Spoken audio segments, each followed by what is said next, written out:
Hello student, welcome to agri now classes Gorakhpur.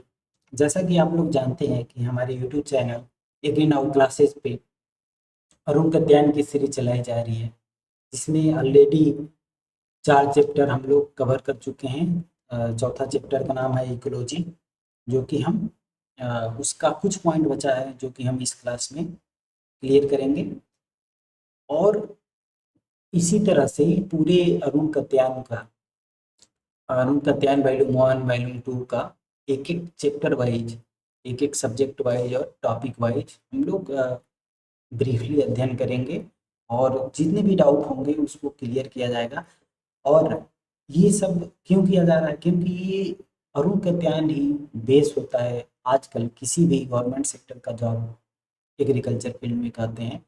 तो या हमको अगर यूजी पीजी के एंट्रेंस देना हो तभी, तो बहुत सी ज़्यादा मतलब इम्पोर्टेंट है अरुण कत्यायन। तो हम उसी का सीरीज चलाते हुए इसी क्रम में आगे बढ़ते हुए हम लोग इकोलॉजी में हम लोग पढ़ रहे थे एग्रो क्लाइमेटिक जोन।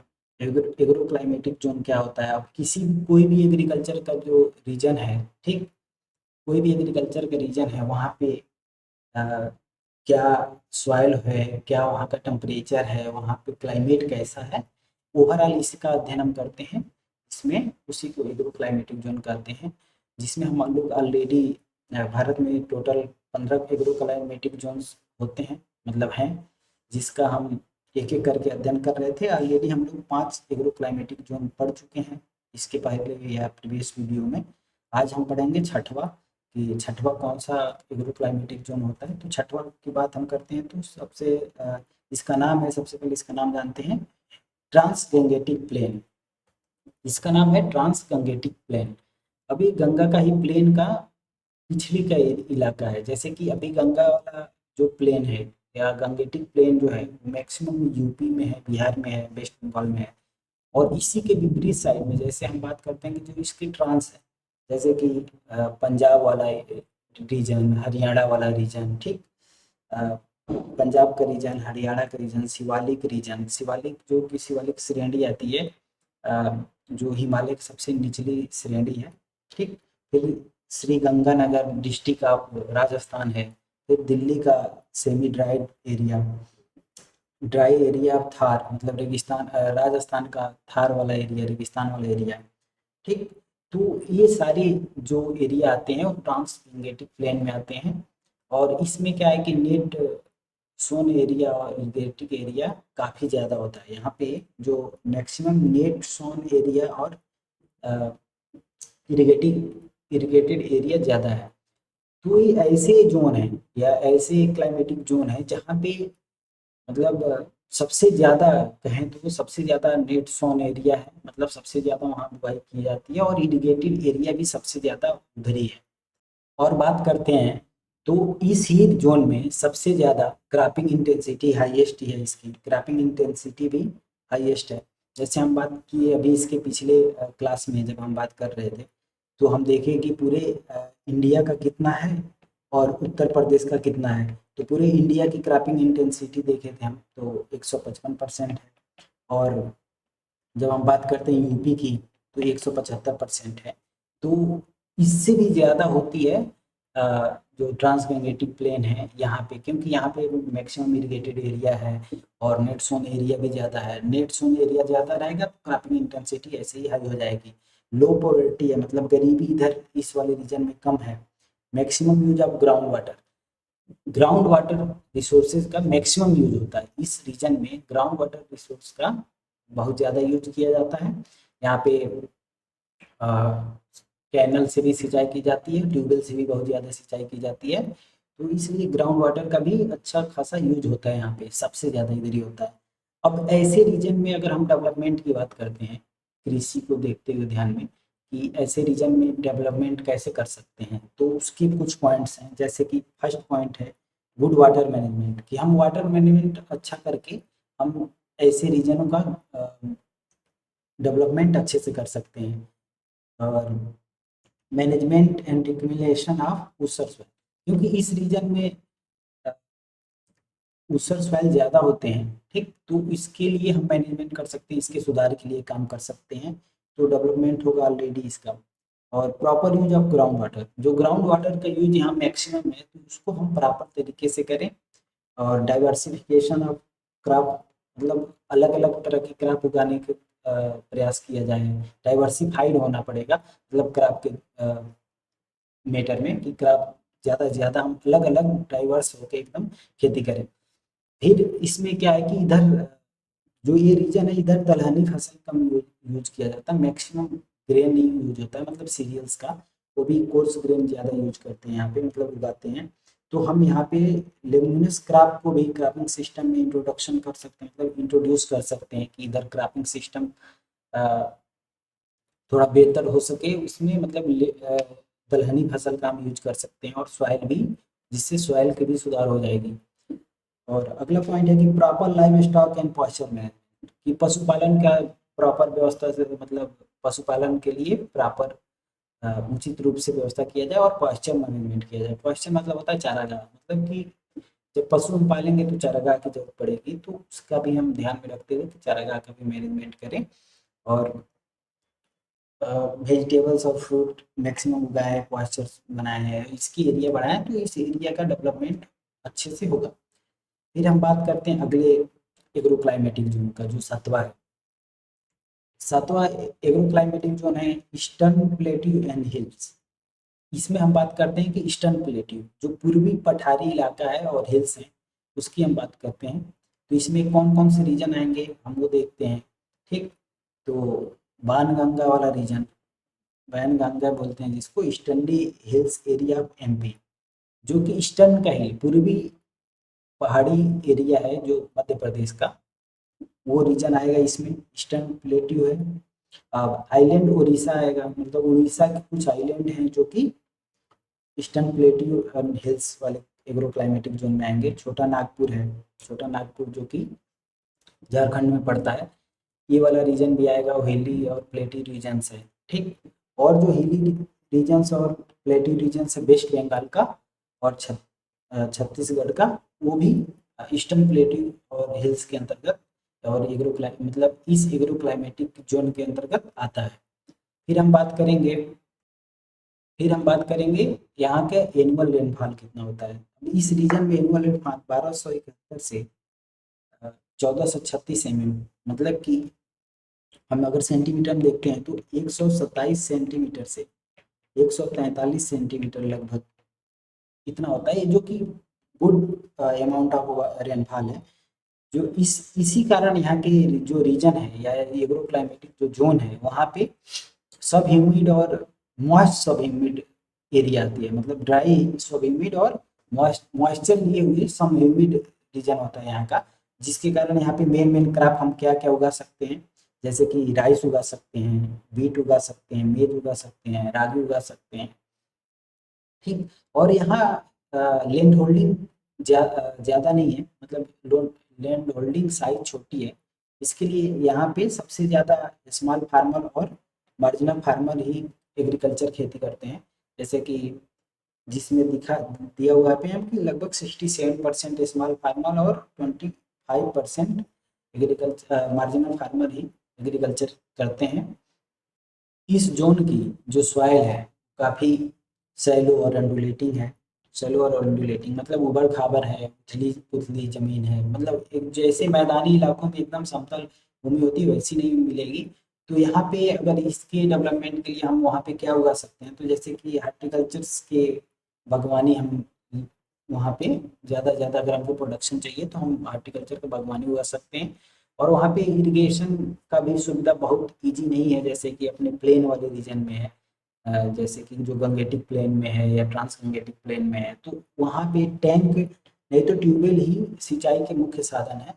तो ओवरऑल मतलब जो वहाँ पे है, तो मतलब वहाँ सॉइल बहुत अच्छी नहीं है, तो वहाँ पे हॉर्टिकल्चर पे ही ज़्यादा फोकस देना होता है। और कुछ क्रॉप जो उगा सकते हैं जैसे राइस, वीट और मेज, रागी हैं। फिर हम बात करेंगे अगले एग्रो क्लाइमेटिक जोन की, जो कि 8वें नंबर का है, जिसका नाम है central plateau and hills. Central पठारी मतलब बीच का जो मध्य का पठारी इलाका है और हिली रीजन्स है। अब इसमें क्या क्या आते हैं, कौन कौन से स्टेट के कितने डिस्ट्रिक्ट आते हैं वो हम जानते हैं। तो इसमें 46 डिस्ट्रिक्ट, लगभग 46 डिस्ट्रिक्ट ऑफ एमपी, एमपी के और छत्तीसगढ़ के लगभग 46 डिस्ट्रिक्ट, और यूपी के भी कोई डिस्ट्रिक्ट हैं आते हैं, और राजस्थान के भी। तो लगभग 46 डिस्ट्रिक्ट आते हैं सेंट्रल प्लेट्यू एंड हिल्स में, जिसमें एमपी है, छत्तीसगढ़ है, और यूपी है, और राजस्थान है। यहाँ की भी जो सॉइल है बहुत, जो स्थलाकृति है सॉइल की या टोपोग्राफी है, बहुत अच्छी नहीं है, इंडुलेटिंग है, उबड़ खाबड़ है। ठीक, इसके यहाँ पे रेनफॉल भी है, रेनफॉल जो बहुत ज़्यादा मात्रा में नहीं है। हाँ, लेकिन ये है कि यहाँ पे कभी कभी बहुत ज़्यादा बारिश हो जाता है, कभी बहुत कम होता है, तो यहाँ बहुत ज़्यादा जो एनुअल रेनफॉल है वो वेरी करता है, जिसमें 400 से 1550 mm तक एनुअल रेनफॉल होता है, जिसके कारण यहाँ पे ह्यूमिडिटी भी बढ़ जाती है कई बार। सब जैसे ह्यूमिड क्लाइमेट भी है और एरिड भी क्लाइमेट है, क्योंकि इतने कम बारिश में, जैसे 400 mm जब बारिश होता है मात्र, मतलब 40 सेंटीमीटर, तो ड्राई रीजन हो जाता है काफ़ी, तो एरिड रीजन आ जाता है। और अगर जब 150 या 150 सेंटीमीटर जब बारिश होगा तो काफ़ी ज़्यादा ह्यूमिडिटी बढ़ जाती है, तो इसमें फ्लैक्चुएशन बहुत ज़्यादा है यहाँ पे, अगर हम क्लाइमेट की बात करें तो। फिर जैसे अब इस क्लाइमेट में मेन मेन क्रॉप कौन से हैं, जैसे कि वीट है, ग्राम है, ज्वार है, बाजरा है, पैडी है। ठीक, अब यहाँ पे जो खेती होती है वो लगभग 75% यानी 75% रेन इफेक्टेड है। ठीक, रेन इफेक्टेड है मतलब कि कभी बहुत ज़्यादा बारिश हो गई, कभी बारिश हुई नहीं, तो कभी बारिश नहीं हुई उसके कारण सूख जाता है फसल, कभी बहुत ज़्यादा बारिश हो गई जिससे नुकसान हो जाता है। तो हम इसके मैनेजमेंट के लिए कुछ उपाय कर सकते हैं, जैसे कि या हम कुछ प्रोग्राम कर सकते हैं। जैसे पहला है वाटर शेड मैनेजमेंट की व्यवस्था कर सकते हैं, वाटर शेड मैनेजमेंट की व्यवस्था हम कर सकते हैं, वाटर हार्वेस्टिंग कर सकते हैं। ठीक, और क्रॉप डाइवर्सिफिकेशन कर सकते हैं, जिसमें अलग अलग जो कि मतलब हम जब ऐसा एरिड वाला सीजन आए, यानी जब बारिश कम होता है, तो हम लो वाटर डिमांडिंग क्रॉप उगा सकते हैं, और जब बारिश ज़्यादा हो तो हम हाई वाटर डिमांडिंग क्रॉप उगा सकते हैं, जिससे कि इस एरिया का थोड़ा सा डेवलपमेंट होगा। और भी बहुत सारे प्रोग्राम हैं जिसको अपना के हम इस एरिया का डेवलपमेंट कर सकते हैं। फिर हम बात करते हैं अगले एग्रो क्लाइमेटिक जोन का, जो कि 9वें नंबर का है, वेस्टर्न प्लेटू एंड हिल्स। इसमें हम बात करते हैं कि मतलब पश्चिमी पठार और जो पहाड़ियाँ इलाके हैं उसके जो एग्रो क्लाइमेटिक जोन है, क्या इसमें कौन कौन से रीजन आते हैं, कौन कौन से स्टेट का आता है, तो हम इसमें बात करेंगे। तो ये जो मेन रीजन है, जो सेंट्रल वेस्टर्न प्लेट्यू का मेन रीजन है महाराष्ट्र का। ठीक, कुछ पार्ट मतलब मेजर पार्ट्स एमपी के भी आते हैं, और कुछ पार्ट्स राजस्थान के आते हैं। इस इस रीजन का जो क्लाइमेट है वो सेमी एरिड क्लाइमेट होता है। यहाँ भी बारिश कम भी होता है और ज़्यादा भी होता है, तो लगभग 600 मतलब 60 सेंटीमीटर से 100 सेंटीमीटर के आसपास बारिश होता है, 100 सेंटीमीटर के आसपास। मतलब ये एनुअल रेनफॉल है, मतलब कि कभी बहुत कम भी हो जाएगा और कभी अच्छा खासा अमाउंट में बारिश हो जाता है। ठीक है, तो ये और ये इसका एक मुख्य रीज़न है कि भाई समुद्र से घिरा हुआ इलाका है, क्योंकि जो भी हम अ, महाराष्ट्र की बात करते हैं तो एक पश्चिम से पूरा वो समुद्र से ही घिरा हुआ है। तो यहाँ पे बारिश मतलब क्या होता है, कभी भी हो सकता है, कभी अचानक से बारिश हो जाता है, कभी नहीं होता है। तो इसलिए यहाँ पे सेमी एरिड क्लाइमेट है यहाँ का, और एनुअल रेनफॉल भी कभी ज़्यादा है कभी कम है, जिसके कारण ऐसे ऐसे रीजन में या ऐसे जोन में जो मेन क्रॉप हैं जो उगाए जाते हैं, जैसे कि ज्वार है, बाजरा है, काटन है। ये काटन वाला एरिया है, सबसे ज़्यादा काटन ब्लैक सॉइल इधर पाया जाता है और काटन भी सबसे ज़्यादा उगाया जाता है। फिर वीट है, जिसका ऑलरेडी 75% नेट सोन एरिया है। ठीक है, और 11% वहाँ का फॉरेस्ट एरिया है। और इरिगेटेड एरिया जो बात करते हैं हम इरिगेटेड, तो लगभग 12.5% के आसपास वहाँ इरिगेटेड एरिया है। अब वहाँ इरिगेशन का मुख्य जो साधन है, ठीक, या मुख्य साधन है जो कि वहाँ पे इरिगेशन किससे करते हैं, तो वहाँ पे मेनली इरिगेशन जो होता है कैनाल से, लगभग 50% नहर से ही वहाँ ऐसे रीजन में या ऐसे जोन में सिंचाई की जाती है। ठीक, इस रीजन का एक और विशेषता है, यहाँ पे बेस्ट क्वालिटी का ऑरेंज पाया जाता है, मतलब संतरा मतलब प्रोडक्शन होता है, ग्रेप्स होता है बेस्ट क्वालिटी का, बनाना भी बेस्ट क्वालिटी का होता है।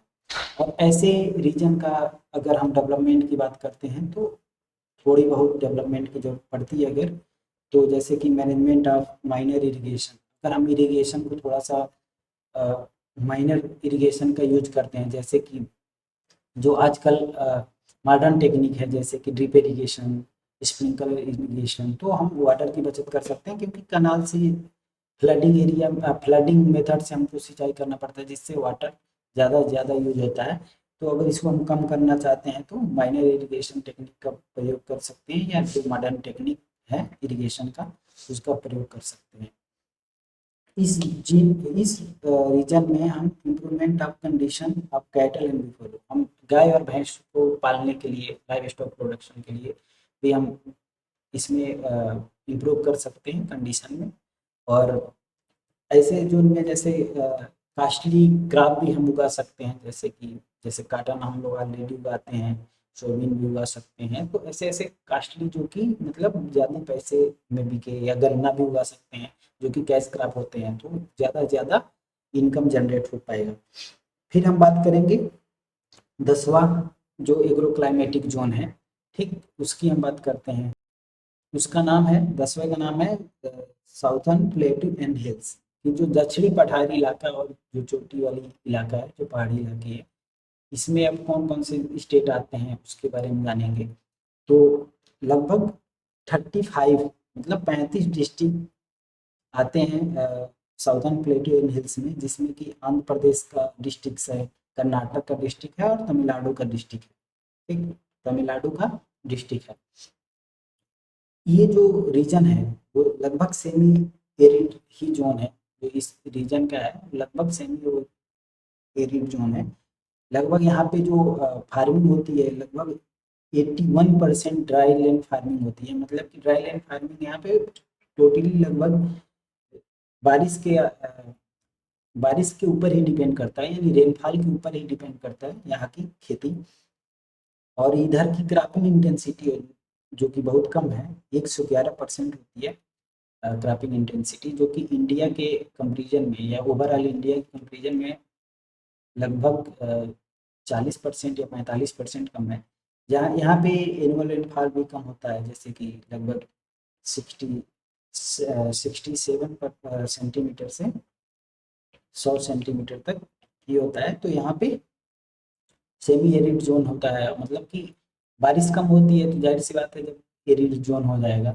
और यहाँ पे जो हम क्रॉप उगाते भी हैं तो बहुत ज़्यादा कास्टली क्रॉप नहीं उगाते हैं, ठीक, जैसे कि यहाँ पे हम मिलेट्स वोलेट्स का भी उत्पादन करते हैं अच्छे खासे अमाउंट में, ठीक। और ऐसे जगहों के लिए या इम्प्रूवमेंट के लिए क्या सजेशन दे सकते हैं, वो हम बात करते हैं कि proper utilization of dry land technology, मतलब ड्राई लैंड टेक्नोलॉजी के प्रॉपर यूटिलाइज किया जाए इन वाटर शेड एरिया में, जो जहाँ पे वाटर शेड मैनेजमेंट का काम हो रहा है। दूसरी बात करते हैं इंक्रीज फर्टिलाइजर यूज इफिशियंसी, मतलब जो हम फर्टिलाइजर यूज इफिशियंसी को बढ़ा सकते हैं।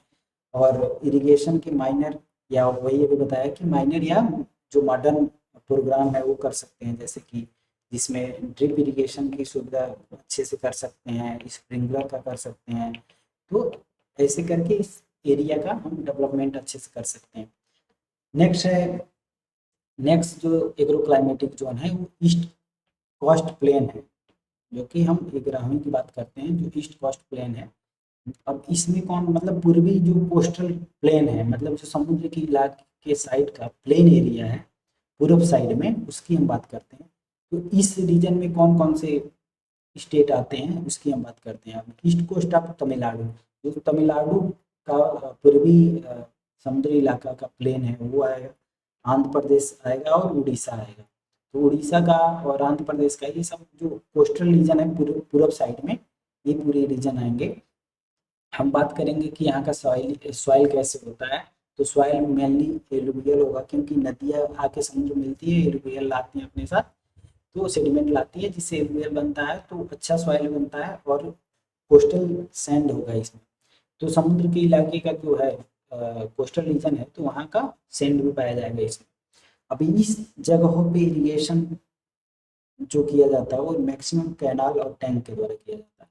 टैंक मतलब कि यहाँ पे मतलब चल साधन है, जो कि टैंक से हम अगर कहीं हॉर्टिकल्चर का बगीचा बना रहे हैं, जैसे कि सेब का, किसी भी क्रॉप का, अगर हम जैसे आम का, तो वहाँ पे हम टैंक से भी इरिगेशन कर सकते हैं।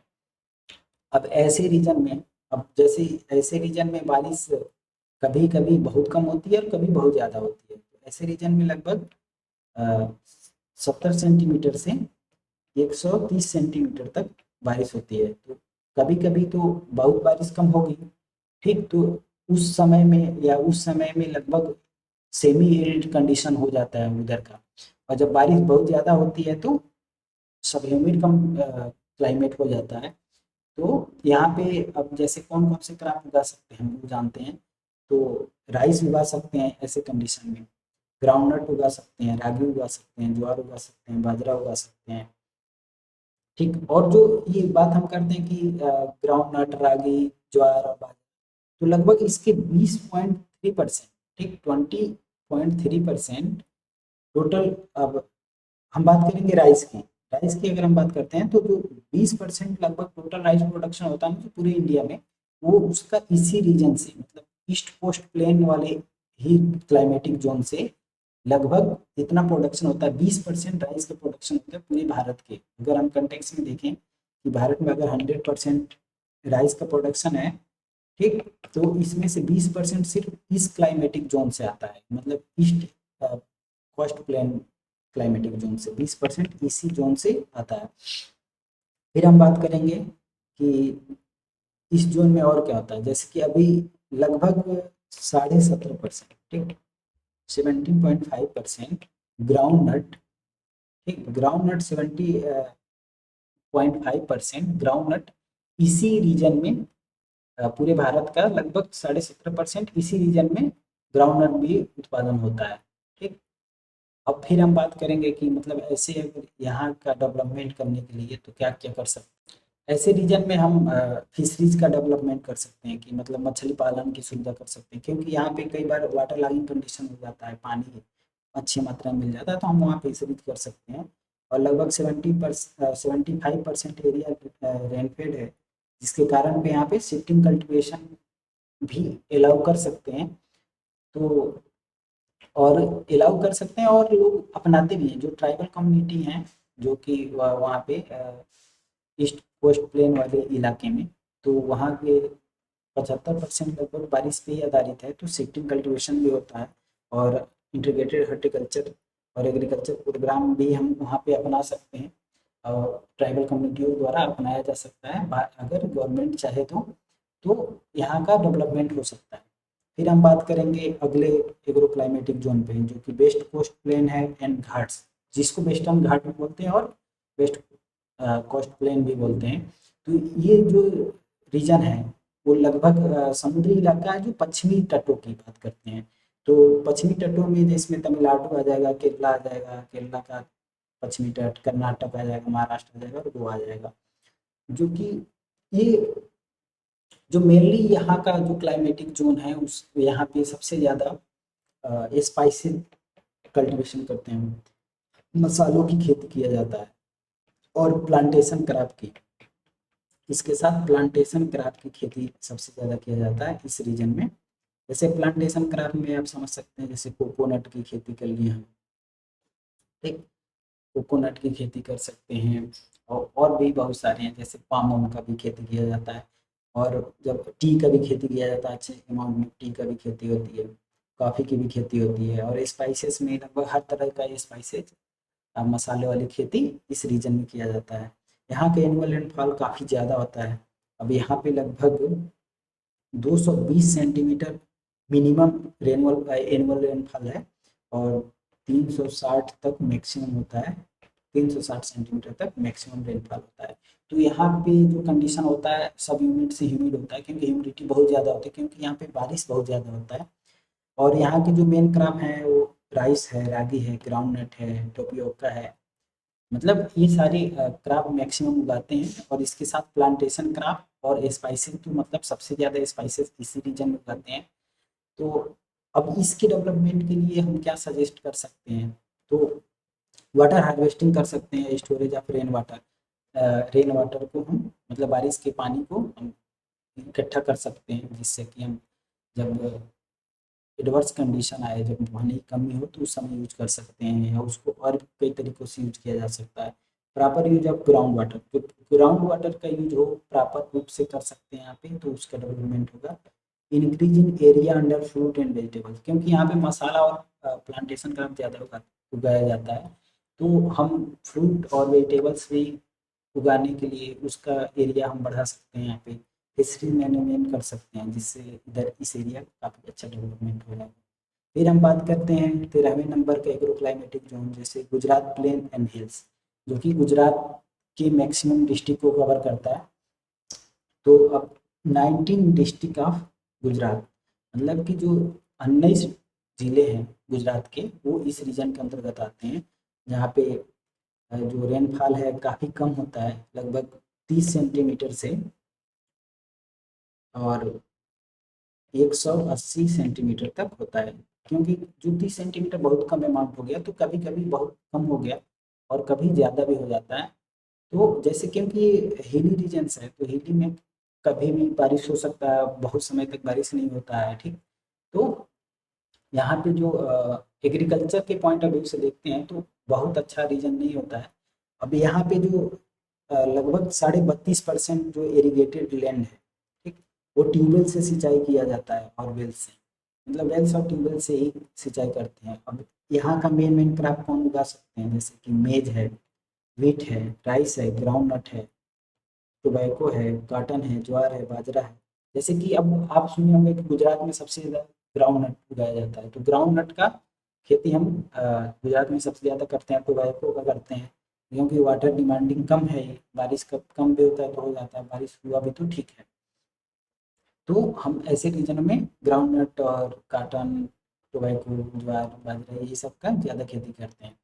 फिर हम बात करेंगे कि अब इस रीजन में, ठीक, कितने सियाई कितना है या क्रॉपिंग इंटेंसिटी कितनी है। तो ऐसे रीजन में क्रॉपिंग इंटेंसिटी है जो 100 लगभग 14% है, 115% के आसपास, जो कि इंडिया के ओवरऑल क्रॉपिंग इंटेंसिटी से कम है। और लगभग यहाँ पे 60% एरिया जो है सूखाग्रस्त है, ठीक। और 78% बात करते हैं तो वर्षा पे ही आधारित है, कि बारिश होगा तो खेती होगी, नहीं होगी तो बारिश नहीं होगी तो नहीं खेती होगी। तो और मतलब यहाँ पे सूखा भी बहुत ज़्यादा प्रभावित करता है एग्रीकल्चर को। अब यहाँ के डेवलपमेंट के लिए हम क्या कर सकते हैं, तो फर्स्ट है कि रेन वाटर हार्वेस्टिंग कर सकते हैं, कि बारिश का जल हम हार्वेस्ट कर सकते हैं और उसका मैनेजमेंट कर देंगे एग्रीकल्चर में, कि मतलब उसका मैनेजमेंट कर सकते हैं खेती में।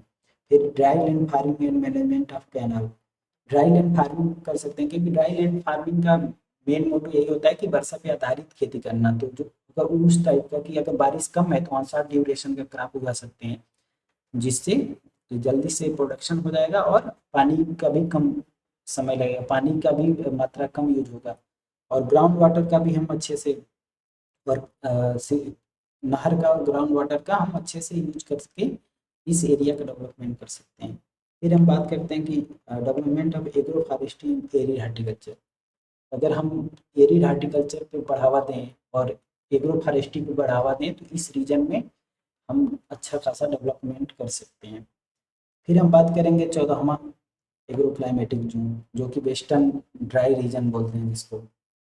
इस रीजन में कौन कौन से रीजन, मतलब कौन कौन से डिस्ट्रिक्ट आते हैं, कौन से स्टेट के, तो इस रीजन में लगभग 9 डिस्ट्रिक्ट ऑफ राजस्थान, मतलब कि जो 9 डिस्ट्रिक्ट हैं राजस्थान के, वो इस रीजन के अंतर्गत आते हैं, जो कि डिजर्टी इलाके हैं, मतलब जो थार वाले रेगिस्तान वाले इलाके हैं, वो लगभग इसके अंतर्गत आते हैं। यहाँ पे रेनफॉल बहुत कम होता है, ठीक, मतलब बहुत ही कम रेनफॉल होगा, हाई इवापोरेशन है यहाँ का, ठीक, वेजिटेशन ना के बराबर है, बहुत कम है, ठीक। यहाँ पे मात्र लगभग 95 mm की बात हम करते हैं, कि 95 mm लगभग एनुअल रेनफॉल होता है, लगभग ये 10 सेंटीमीटर, अगर हम बात करें तो 10 सेंटीमीटर की ही बारिश होती है यहाँ पे, तो मतलब बहुत कम बारिश हो गई, 10 सेंटीमीटर ही बारिश होता है, तो मतलब वाटर बहुत, मतलब रेनफॉल बहुत कम है यहाँ का, एवरेज रेनफॉल।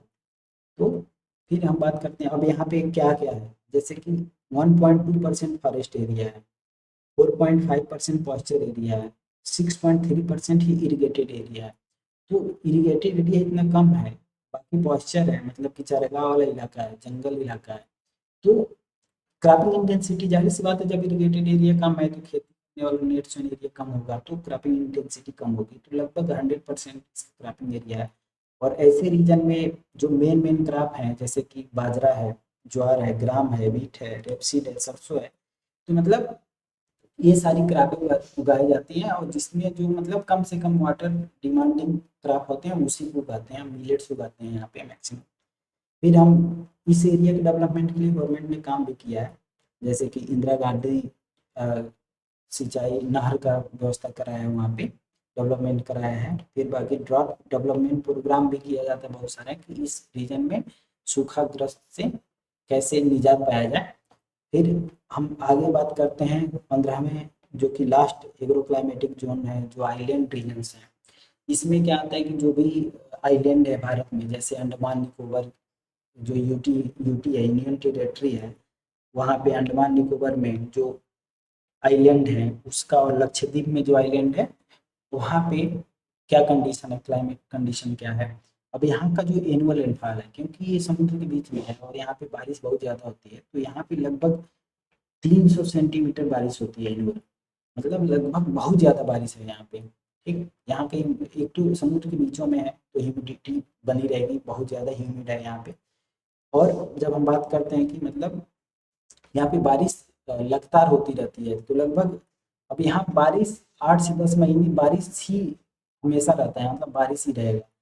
और जो इस रीजन में है कि जंगल वाला इलाका ज़्यादा है, मतलब फॉरेस्ट जोन है, अंडुलेटिंग लैंड है, मतलब उबड़ खाबड़ ज़मीन है।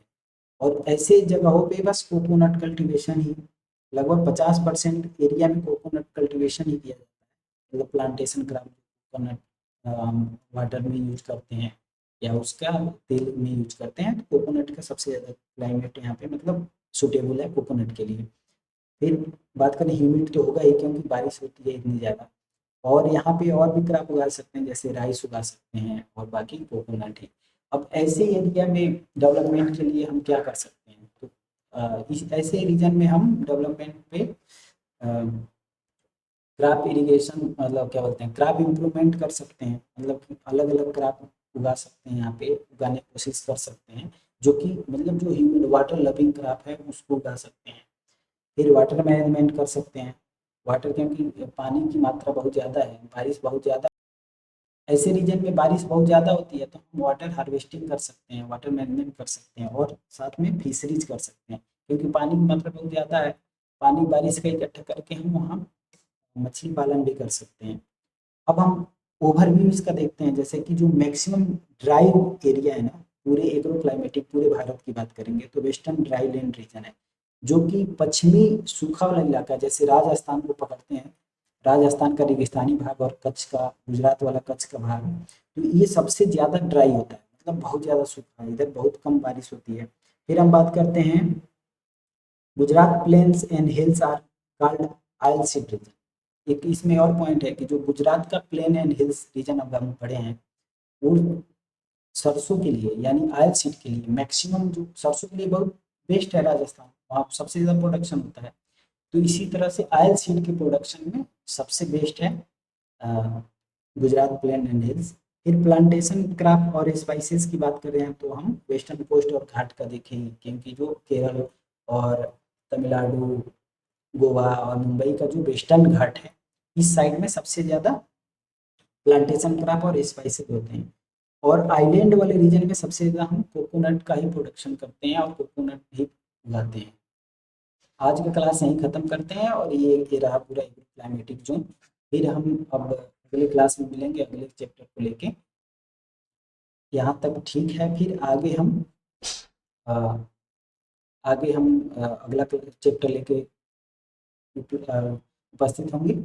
और हमारे यहाँ ऑनलाइन और ऑफलाइन बैच दोनों चलते हैं, जैसे दोनों बैचों में कोचिंग कराया जाता है, पीजी के लिए एंट्रेंस की तैयारी कराई जाती है और गवर्नमेंट जॉब की तैयारी कराई जाती है। जैसे ईजीटीए का बैच बन चुका है, जो कि बहुत जल्दी ही आपको देखने को मिलेगा यूट्यूब पे भी, और ऑफलाइन बैच चालू है यहाँ पे, तो आप जल्दी से जल्दी आके ज्वाइन कर सकते हैं।